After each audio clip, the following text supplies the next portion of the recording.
হাসরের ময়দানে আল্লাহ তাআলা যখন ফেরেশতাদের মাধ্যমে আগুনের শিকল দিয়ে টেনে জাহান্নামকে হাসরের মাঠে এনে দাঁড় করাবে, মনে করেন এখানে আইনা রাখবে, আমরা সবাই তাকাবো এরকম।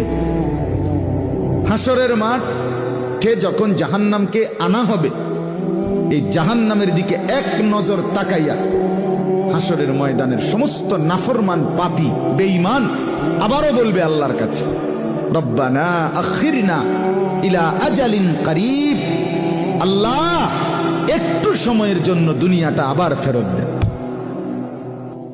হায়াত আবার ফেরত, সময়গুলো আরেকবার দেন, আরেকটু সময় দেন, নজিব দাওয়াতাক,